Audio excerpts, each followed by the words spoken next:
ஆனால் எல்லாரும் இனி இரவு போறாங்க. நான் மட்டும் தங்கி படிக்கணும்னு சொல்றது எனக்கு புரியல.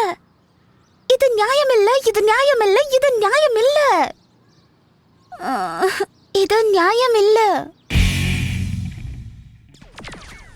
நம்ம வாழ்க்கை முழுவதும் நண்பர்கள், குடும்ப உறுப்பினர்கள், காதலிப்பவருடன் கூட மோதலை சந்திக்க நேரிடலாம். மோதல் என்பது ஒரு விஷயத்துடன் மக்கள் உடன்படாத போது அல்லது அனுசரிக்காத போது ஏற்படும். சில நேரங்களில் அந்த மோதல் அதிகமாக இருக்கும். மற்றவர் மீது மோசமான கருத்துகள் சொல்லப்படலாம்.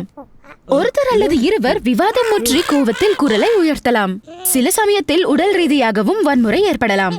அத்தகைய உச்சத்துக்கு செல்வது தடுக்க நீங்கள் விரும்பினால் மோதலை தீர்க்கும் திறனை கொண்டிருப்பது முக்கியம். அது இப்படிதான் வேலை செய்யும்.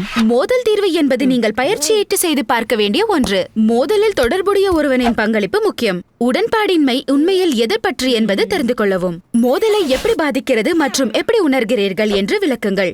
மற்ற நண்பர் எப்படி உணர்கிறார், அவரோட தேவை என்ன என்பது வெளிப்படையாக கேளுங்கள்.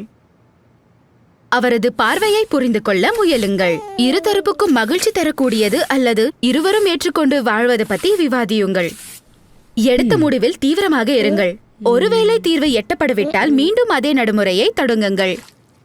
மோதல் தீர்வை எந்த அளவுக்கு பயிற்சி செய்வீர்களோ அந்த அளவுக்கு தீர்வை காண்பீர்கள். மோதலை சரி செய்யும் திறன் இருந்தால் நீங்கள் வளர்ந்து விட்டீர்கள் என்று அர்த்தம். மீண்டும் சந்திப்போம். teenbook.in, amaze.org அல்லது யூடியூபில் என்னை காணுங்கள். பாய் பாய்.